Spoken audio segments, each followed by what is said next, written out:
Hello बच्चे, उम्मीद है आप सब बहुत अच्छे होंगे और अच्छे ढंग से रह करके आप घर पर एग्जाम की तैयारी में आप लगे हुए होंगे।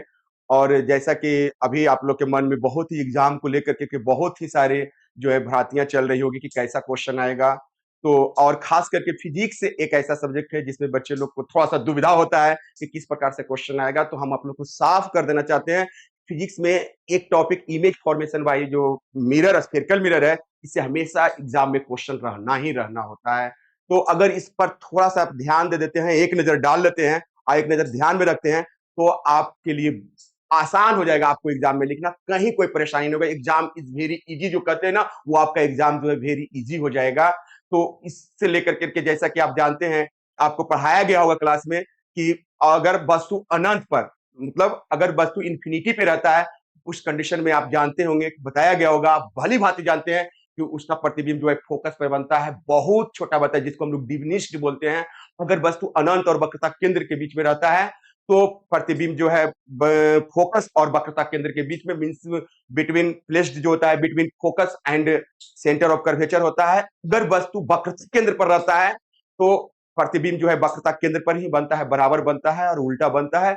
और अगर वस्तु जो है वक्रता केंद्र और फोकस के बीच में रहता है, प्रतिबिंब जो है वक्रता केंद्र और अनंत के बीच में बनता है। अगर वस्तु फोकस पर रहता है, तो प्रतिबिंब जो है अनंत पर बनता है, बहुत बड़ा बनता है।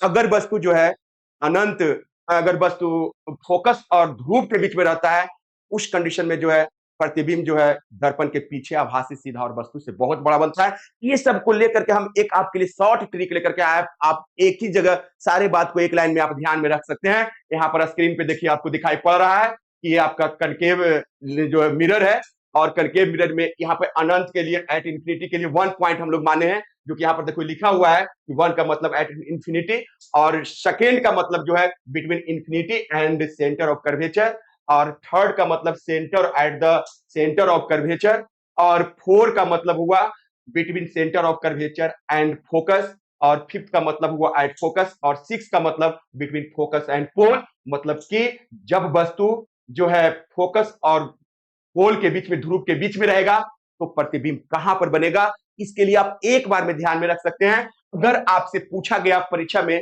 कि अगर वस्तु जो है ये रखा हुआ है फोकस और पोल के बीच में, तो आप जानते हैं कि फोकस और पोल का मतलब होता है 6.6 होता है। तो हम लोग को क्या करना है कि 6 - 6 कर देना है, और जब 6 - 6 किए तो आ गया 0।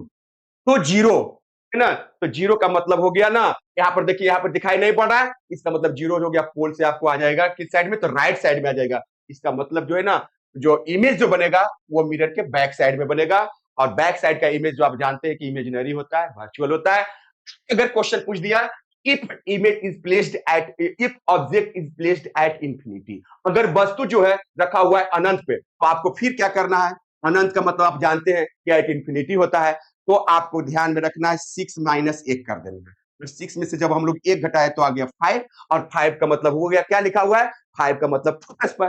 तो है ना, उस कंडीशन में जो इमेज जो बनेगा फोकस पर बनेगा। अब फोकस पर बना हुआ इमेज आप जानते हैं कि बहुत छोटा होता है, डिमिनिश्ड होता है। ऑब्जेक्ट के जो कंपेयर में जो होता है वो बहुत ही छोटा होता है।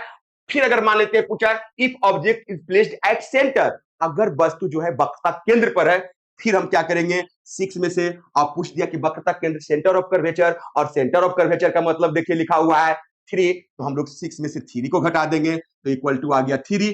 3 का मतलब होता है सेंटर ऑफ कर्वेचर। इसका मतलब है कि इमेज जो बनेगा सेंटर ऑफ कर्वेचर पर ही बनेगा, और सेंटर ऑफ कर्वेचर पर बना हुआ इमेज जो होता है इक्वल होता है ना, और इन्वर्टेड होता है, मतलब उल्टा होता है। आप जानते हैं, अगर आपसे कह दिया, क्वेश्चन में पूछ दिया if object is placed between centre of curvature and focus, तो सेंटर ऑफ कर्वेचर और फोकस का मतलब होता है 4, between centre of curvature and focus का मतलब 4 यहाँ पर लिखा हुआ है।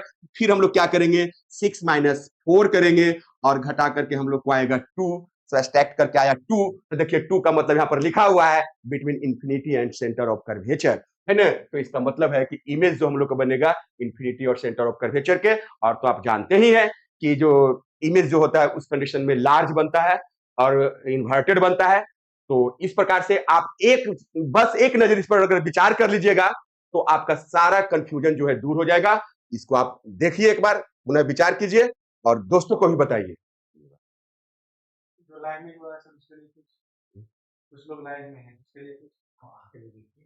और हम आप लोग जो आप लाइव में जो जुड़े हैं, हम आप लोग के लिए कहना चाहेंगे कि आपका एग्जाम जो है एकदम इजी से जाएगा। बस आप इसी प्रकार से बने रहिए। विजार्ड क्लास आप लोग के लिए लेकर के आइए। आप सारी जो दुविधा आपको एग्जाम को लेकर के सब दुविधा दूर हो जाएगा।